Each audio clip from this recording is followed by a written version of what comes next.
pero no se lo dan porque era alguien que defendió siempre al no nacido. Él se ponía al aborto por causas de enfermedad, y él a veces inclusive no le gustaba que se hiciera el diagnóstico previo, porque decía, se va a hacer el diagnóstico para abortar a los bebés, y tal y cual sucedió en Europa.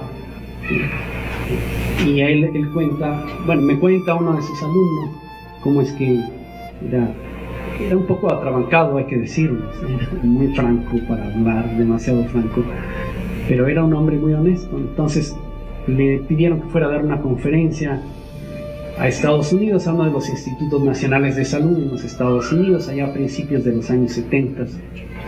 Y él estuvo dando la conferencia, y al terminar la conferencia, que estaba hablando sobre síndrome de Down, él habló de su oposición abierta al aborto, y fue muy duro, porque les dijo, ahora los institutos nacionales de salud en Estados Unidos, en inglés se dice National Institute of Health, dijo, en lugar de llamarse así, se van a llamar National Institute of Death. Así se los dijo. Terminó la conferencia y se sentó, y le dijo a su esposa, en este momento acabo de renunciar al premio Nobel. Y tal cual, nunca le quisieron dar el premio Nobel, a pesar de que su descubrimiento fue uno de los más importantes descubrimientos desde el punto de vista de la genética. En esos años fue un gran descubrimiento, no se sabía la causa del síndrome de Down.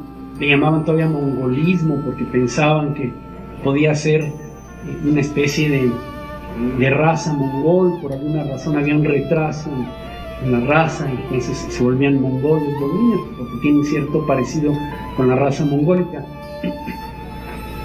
Entonces, bueno, esa es un poco la historia del doctor Jerónimo Leyen.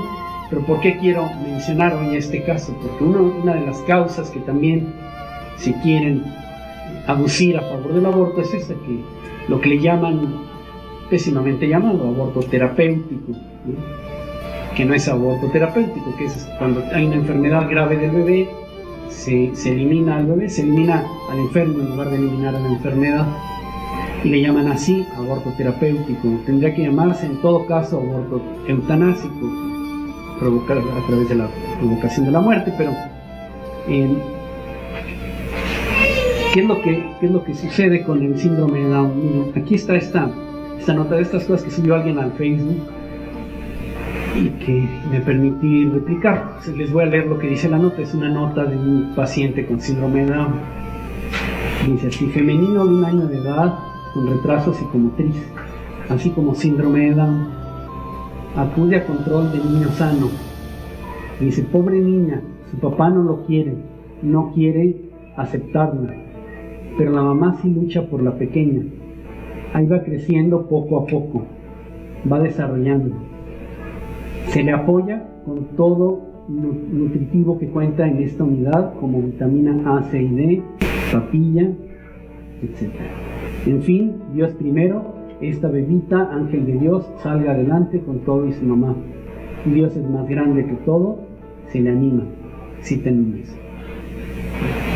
Lo primero que llama la atención no es tanto el error, algunos errores que tiene el médico, sino algunos errores de definición. Lo que más llama la atención es que no tenemos todavía tratamiento para el síndrome de Down. Hay tratamiento para las enfermedades asociadas, para algunas enfermedades asociadas. A veces tiene problema de malformación cardíaca y entonces se le puede hacer una cirugía cardíaca. A veces tiene malformación gastrointestinal, hay cirugías para eso, que son cosas que no solo en niños de síndrome de Down se dan. Pero fíjense, ¿qué tratamiento tenemos actualmente para el síndrome de Down? No tenemos. Se le da vitamina A, C y D y papilla. Nada, eso no modifica en nada. El problema viene desde ahí. No tenemos una terapia para el síndrome de Down. ¿Qué ha sucedido con el síndrome de Down? Fíjense, en Estados Unidos se calcula que solo el 10% de los bebés con síndrome de Down llegan a nacer. Pero en Europa prácticamente no nace ya ningún bebé con síndrome de Down.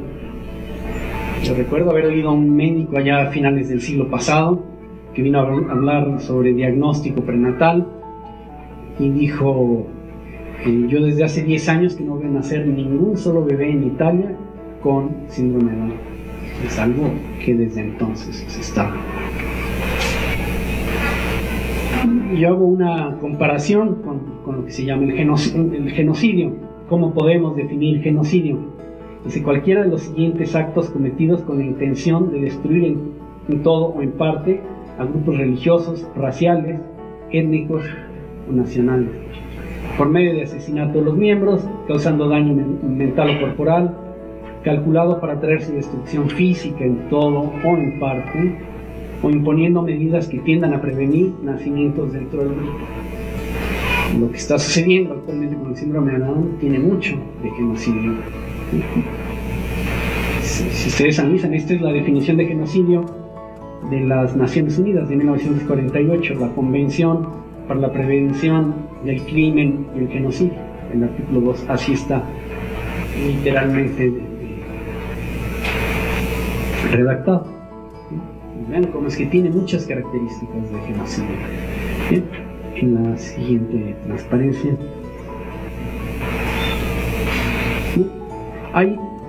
¿Qué ha sucedido con el síndrome de Down? Con el síndrome de Down está sucediendo algo parecido a lo que sucedió con la rabia. Y por eso tengo aquí la fotografía de Louis Pasteur, que seguramente algunos de ustedes ya han identificado. Y en aquellos años, siglo XIX, la rabia era mortal. Se sabía que era mortal prácticamente en todos los pacientes que eran mordidos por un perro rabioso, todos ellos morían. ¿Y qué solución se empezaba a manejar en aquellos años? Bueno, pues la principal solución que estaban dando muchos médicos era que lo que había que hacer era darles eutanasia a los pacientes con rabia. Ustedes bien saben que la rabia es una enfermedad muy aparatosa. El paciente no puede tragar saliva, tiene encefalitis, se ponen efectivamente muy agresivos, ¿no? Mueren con muchos dolores.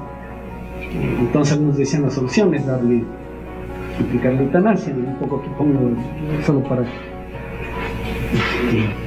para ilustrar este dibujo de aquella época, de cómo mataban a los perros en aquella época que tenían rabia. Había otra solución, que era buscarle terapia a la enfermedad, y Pasteur se decide hacer una vacuna. Es interesante porque en aquel entonces las vacunas todavía no se habían desarrollado, solamente para humanos existía solamente una vacuna, que era la vacuna, la original, la vacuna contra la viruela, que encontraron por casualidad. Si saben que por eso se llama vacuna, viene de ganado vacuno.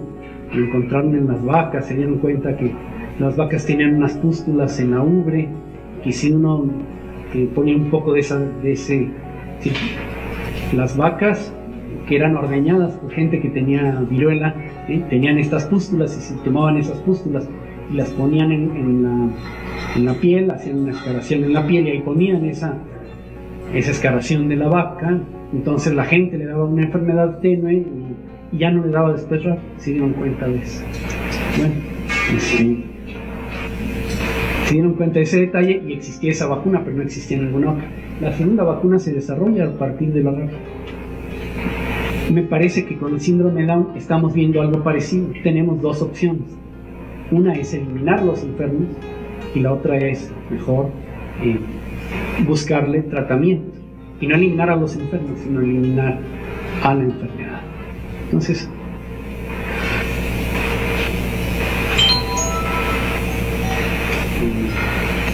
bueno, bien, se ha seguido estudiando algo la enfermedad del síndrome de Down, aunque mucho menos que si no se hubiera estado eliminando a los pacientes, pero algunos investigadores sí han seguido trabajando. Y aquí voy a mencionar algunos detalles moleculares, los voy a mencionar rápidamente, obviamente que sé que la mayoría de ustedes no son médicos, pero se ha estado descubriendo que uno de los genes que están en ese cromosoma 21 es este gen que le llaman DIR,